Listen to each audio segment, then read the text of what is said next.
আসসালামু আলাইকুম সবাইকে। আজ সকালটা শুরু করলাম এক অসাধারণ দৃশ্য দিয়ে। দেখুন আল্লাহর কি অপরূপ সৃষ্টি, আকাশটা যেন মন জুড়িয়ে যাচ্ছে।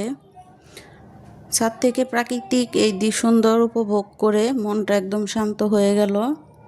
সকাল সকাল যেহেতু নাস্তা তৈরি করতে হবে, চলে এলাম কিচেনে। প্রতিদিনের পরোটা ডিম ভাজি তো আছেই, কিন্তু আজ ভাবলাম একটু ভিন্ন কিছু করি। আজ তৈরি করব গরুর মগজ ভুনা, যা পরোটার সাথে খেতে জাস্ট জমে যায়। রান্নার সময় যাতে কোনো অসুবিধা না হয় তাই সব উপকরণ আগে থেকেই গুছিয়ে নিয়েছি। তো মগজটা আগে আমি একটু ভালো করে 2-3 মিনিট সিদ্ধ করে নেব। আর ওদিক দিয়ে আমি পরোটা বানানোর জন্য পানিটাও বসিয়ে দিয়েছি। আর এদিকে আমি একটু হলুদ আর 1 ফালি লেবু দিয়ে মগজটা একটু সিদ্ধ করে নিয়েছি, যেন এক্সট্রা কোনো গন্ধ না আসে। আর এটা তাহলে আমার পরিষ্কার করতে ভালো হবে। চিকন চিকন একটা রগের মতো দেখা যায়, এটা ফেলে দিতে হয়। তাই তো ঠান্ডা হয়ে গিয়েছে।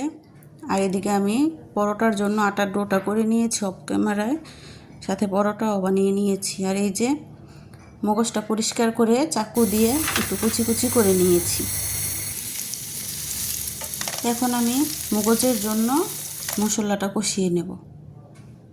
পেস্টটা ভেজে গরম মশলা দিয়ে দিয়েছি।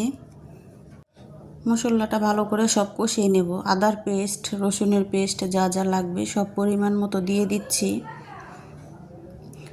মশলা দিয়ে মগজটাকে খুব ভালোভাবে কষিয়ে নেব। আগে আমি মশলাটা কষিয়ে নিই, তারপরে আমি মগজটা দেব।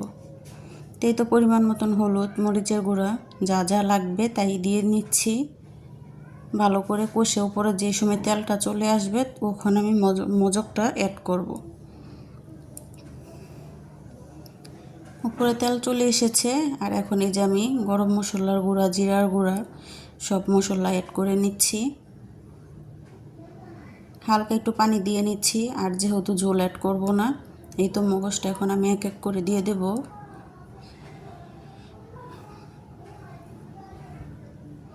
ভালো করে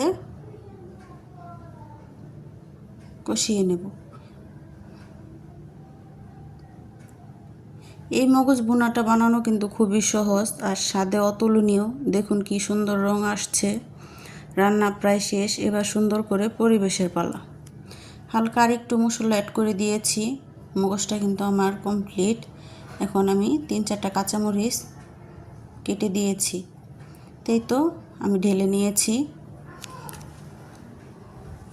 মগজ ভুনা তো তৈরি। এবার গরম গরম পরোটা ভেজে নেব। মগজ ভুনার সাথে ধোয়া ওঠা পরোটা, আহা, ভাবতেই জিভে জল চলে আসছে, তাই না? তাই তো একে একে পরোটাটা তৈরি করে নেব। এই পরোটাটা আমার এক পিঠ কিন্তু একটু লালচে বেশি হয়ে গিয়েছে।